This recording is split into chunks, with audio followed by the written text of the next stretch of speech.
It's been real, but I gotta go. Russell Morse is ready for next week. I'll be leaving. I'll be packing it up. Morse is leaving the Prince George's County Correctional Center with a skill and a dream. Everybody here I seen the cup seems to be pretty happy with their result. Not too many complaints. Convicted of drug possession, he's a barber at the facility, one of several non-violent inmates screened, selected, and who worked for free at the facility through the barbershop certification program. It turns the time that they spend here into something productive. And that's not only from the standpoint of cutting hair, but we also try to teach life skills. I cover business ownership and management with them, how to operate a business from a financial perspective. Life skills that have been taught for 19 years in the barbershop and provide crucial reinforcement for inmates like Rufus Adams, determined to move beyond their mistakes. I would have a McDonald's, okay? And I would have a chair and a chair inside the McDonald's. And it would be a glass window. And I would cut kids' hair. If they buy a Happy Meal, I would give them a free haircut. This was the best thing for me, and I feel fortunate enough to have been able to participate in the program while I'm here. The students leave with confidence, a certificate, all of the tools they've used throughout the program in the barbershop, as well as a job. For 18 months, they're tracked to make sure they do not return. In Upper Marlboro, Maniko Bartholomew, CTV News.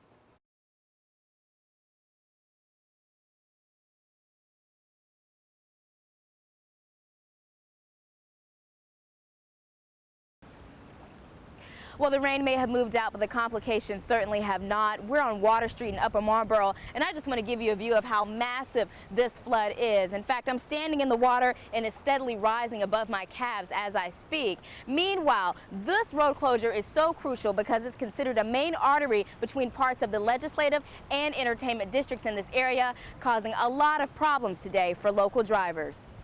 Flooding gave Water Street a whole new meaning today, detouring traffic toward the nearby county courthouse and equestrian center. Once we get into a situation where we have water coming over the road like that, we need to shut that down because it's not safe for cars to try to drive through it.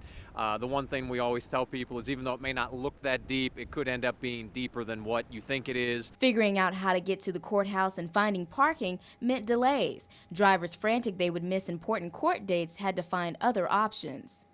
We going in for a lawsuit, and we got to get it done. We got to get it done, so I'm just taking a chance. If my car get towed, I just have to go get it. This route, if you go this way, you have to take it to Addison Road and come back. So pretty much those people got stuck. That's why you see such a long line right now at the bus stop. So a lot of people have to detour now all the way back to Largo and then come up. So, it can be inconvenient. And from alternative options, we move to the more creative and just plain dangerous. People including Robert Sneed took a page from the circus and decided to balance beam their way across. I mean, yeah, they had everything blocked off. It's chaotic up there. So many lines long for the shuttle. Shuttle being late, not picking people up, people missing court dates. It's crazy. Whether they walked, drove, or waited for a shuttle, most agreed water wasn't going to keep them from business as usual. And like I said, this is court. People trying to, either make their PO like me or make these times because, like I said, the judges, they don't want to hear anything like this. No excuses. No excuses at all. And as mentioned earlier, the good news is that intense rain system has moved out of the way. The bad news is that at this point, it's really just a waiting game. When we talked to John Erzin, he said that they're continuing to monitor how much water is receding, and that is when they will begin to make decisions on when this area is considered passable. In Upper Marlboro, Natalie Wilson, CTV News. Well, it's that time of year where those of us who have neglected our workout regimens look to get back on track. Well, there's a boxing coach right here in Bowie who's doing his part to not only keep folks in shape, but also help them compete. I open level up primarily for my fighters. And then as far as catering, we cater to people that are just here for fitness. Level Up Boxing and Fitness opened just 16 months ago. But since then, Coach Jason has led his fighters in more than 50 bouts. I jumped in and we just clicked right away, and then I was picking up the stuff fast. His tutelage, the way he teaches, is very good for me. Luther has only been fighting for 2 years, but he already has 3 titles and 2 medals from the WKA World Championship. Doing everything that he's done is pretty unheard of. And even just to see like where he was physically. I mean, when he first started training with me at the other gym, he was 250 pounds. So he's lost about 30 pounds. Initially, I started training just for fitness and relieving stress. I'm a graduate student, and so it's really stressful. So I just started training just for fun, fitness, and ended up competing a couple years ago. You don't look at Erin outside of the gym setting and think, oh, she's a Muay Thai fighter. You talk to her about what she's into, and she tells you about science and all that stuff. You wouldn't think that she fights people. So to be able to take someone who did it as a hobby at first, just to break up the monotony of being in the lab all day, and to see the progress that she's made, she's going to be one of the best female fighters in the world. Now, when it comes to stepping in the ring, Erin is one fighter who's far from intimidated. I find it very empowering. I feel a lot more confident. Even when I give a scientific presentation, I feel like I have that extra edge behind me, and I feel big and tall when I'm up there. So I feel like it's really empowering, and I really encourage all women to try it. Try boxing, kickboxing, any kind of martial art, really. So I took her advice and slipped on some gloves. Keep your posture upright, and now just twist right from here. Yes, good, good, good. So give me the jab and then the cross. Bop, bop, yes. Again, bop, bop, good. Again, bop, bop, good. Again, bop, bop, good. Hands here. Good, yeah, no, you're good, again. Not bad for my first try.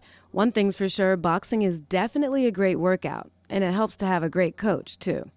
Now, if you'd like to check out Level Up Boxing and Fitness, they have a 30-day free trial going on right now. For more information, just check out levelupgym.com. For CTV Sports, I'm Shannon Cross. Back to you in the studio. Having a friend teach you? Yeah, because I want to be more safe, so I don't want to be the person to fall off. I want to wake up to skin in the morning. Many motorcyclists say it's the freedom of biking, the feeling of wind blowing against their skin, or the power of the engine that first sparked the desire to ride. Whatever the reason, there are some important rules everyone needs to know before hitting the road. To get a first-hand look, I stopped by a course offered by the Motorcycle Safety Foundation.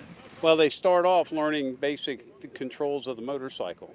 And from there, they move on to some of the basic steps in learning how to deal with the clutch and learning clutch control. And it's a building block process. So as they learn a skill, we add another skill to it until eventually they're riding a motorcycle. When you see someone wearing leather riding a motorcycle, it has less to do with looking cool and more about safety. Leather is much more protective than the next best thing, jeans. But experts say whatever you choose, make sure that most of your body parts are covered to prevent skin abrasions in case of a fall. Preferably leather, jeans, or some ballistic type material.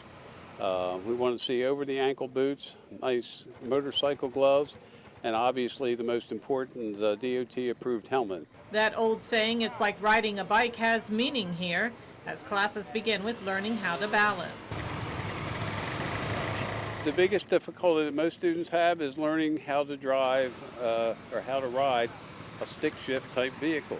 That's not an automatic. The operation of the clutch, the coordination of the throttle, the clutch, and the brakes. We cover everything from how to get on the motorcycle, how to get off the motorcycle, all the controls and parts of it, and then we gradually work our way up into showing the students how to ride. That was how I started. I was 17 at the time and one of only a handful of women to take the course. Those numbers have increased dramatically. I'm not looking at it as myself as a woman, but just as a person. Riding a motorcycle, pretty much getting your license, allows you to be able to have a little fun, a little freedom, save gas, and save mileage, as well as be safe. So I decided to suit up and retest my skills. It had been quite a few years. The course has changed over time, and I was a bit rusty. Okay, good. Luckily, I didn't do too poorly. I was invited back to take the experienced rider's course instead of the basic one.